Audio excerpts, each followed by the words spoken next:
BFM Business, Intégral Placement, idée de placement. En cette période de vacances où les familles se retrouvent, partons les conseiller ces familles et notamment ces familles recomposées qui se posent pas mal de questions sans doute avec Benoît Lombard qui vient de nous rejoindre, associé gérant de Vitam MFO. Bonjour Benoît. Bonjour Guillaume. Les familles recomposées, de qui parle-t-on d'ailleurs ? On parle de familles composées de parents, donc qui sont mariés ou pas, pacsés ou pas, et puis famille au sein de laquelle figure au moins un enfant issu d'une union précédente. Dans les familles recomposées, du coup, les enjeux tournent souvent autour des questions de succession. Qui va avoir droit à la plus grosse part ? D'abord, ça correspond à quand même aujourd'hui à peu près 720 000 familles, donc à peu près 10% des familles, et ça correspond aussi à un enfant sur 10. Donc c'est important. Il y a deux aspects qui sont fondamentaux sur ce sujet. La première chose, c'est d'abord de définir et de choisir ce qui se passera. Est-ce qu'on veut privilégier son conjoint ? Est-ce qu'on veut privilégier ses enfants ? Comment fait-on ? Et puis la deuxième chose, qui est un point qui est fondamental, c'est que des situations non préparées, en présence d'enfants qui ne sont pas issus du même lit, si je puis dire, donc peuvent s'avérer explosives, voire assez désagréables au moment où l'événement majeur apparaît, c'est-à-dire le décès d'un des parents. Il y a donc plusieurs types de stratégies patrimoniales envisageables pour les familles recomposées en fonction des objectifs que chacune va suivre. Alors, premier objectif, imaginons si l'objectif premier c'est de protéger le conjoint survivant, quelle stratégie patrimoniale recommandez-vous ? D'abord, le conjoint, est-ce qu'il est marié, pacsé ou est-ce qu'il vit en union libre ? Et lorsqu'on est marié, on est protégé juridiquement, car il y a des droits légaux du conjoint survivant. Et en l'espèce, lorsqu'il y a des enfants issus d'une union précédente, eh bien le conjoint a droit à un quart en pleine propriété, il est réservataire et il a droit à ce quart. Ce n'est pas le cas lorsque l'on est pacsé. Et lorsqu'on est pacsé ou marié, on a une exonération de droits depuis la loi TEPA, depuis 2007, mais néanmoins, on a une assiette de droits qui n'existe pas si on n'a rien prévu lorsqu'on est pacsé. Et puis bien évidemment, lorsqu'on est en union libre, il n'y a pas de droit, rien n'est prévu, et surtout, des taux de succession, des droits de succession très importants, puisqu'on est considéré comme non-parent, et c'est 60% de droits. Donc il faut anticiper. Et qu'est-ce qu'on choisit ? Alors, qu'est-ce qu'on choisit ? Tout dépend de ce qu'on veut. Si, bien sûr, si on se marie, ce qui est la meilleure protection à la fois juridique et puis à la fois au plan fiscal, eh bien là, il faut déjà définir le contrat de mariage.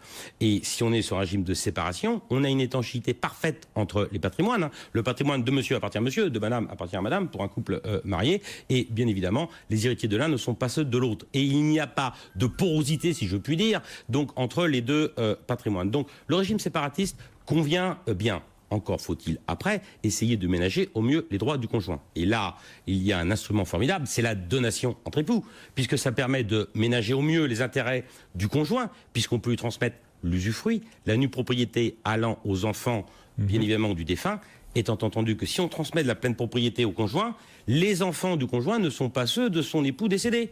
Donc, et là, la difficulté apparaît, ce qui n'est pas le cas, bien évidemment, lorsque on attribue des droits en nue propriété aux enfants de son conjoint prédécédé. Bon, voilà, une première stratégie que vous proposez pour ceux qui veulent privilégier, protéger le conjoint survivant. On peut suivre un deuxième objectif quand on est dans une famille recomposée, à savoir vouloir préserver l'égalité entre les enfants des deux familles en cas de transmission de patrimoine. Bien sûr, je rappelle, les héritiers de l'un ne sont pas ceux de l'autre. Ouais. Que souhaitons-nous ? Alors, bien évidemment, il est possible de faire des donations partage, des donations d'anticiper la transmission, des donations partage qu'on appelle conjonctive, mais là on peut permettre de ménager les droits des enfants issus du nouveau foyer et les enfants issus de l'union précédente. Encore faut-il, là encore, que l'on puisse transmettre des biens communs et pas des biens propres. Donc c'est une petite difficulté.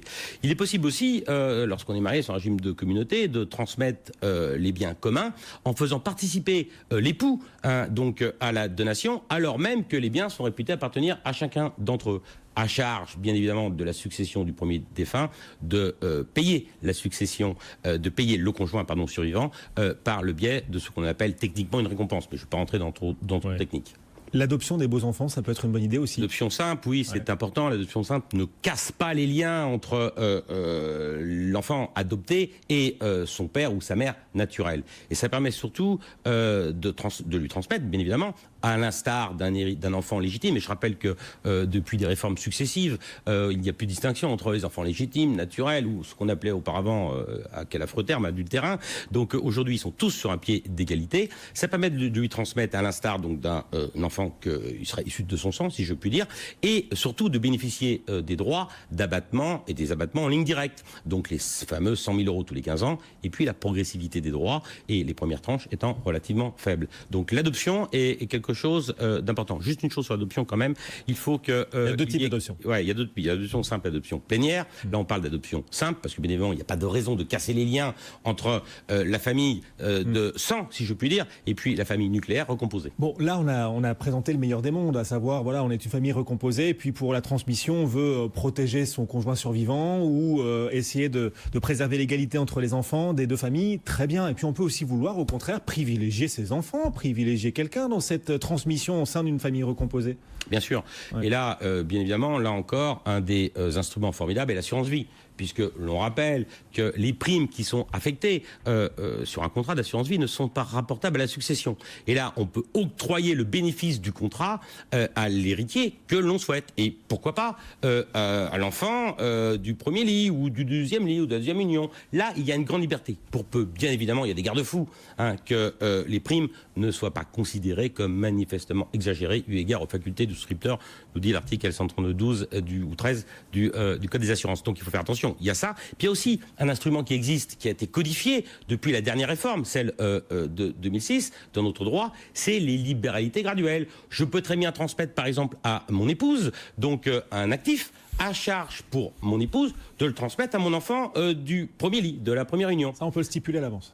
Alors ça, il faut que cette libéralité, elle est ou par testament ou par donation. Il faut la prévoir. Ce qui est important, c'est que en fonction, puisque bien sûr, il y a un éventail de possibilités très large, en fonction des souhaits de chacun, il faut le prévoir.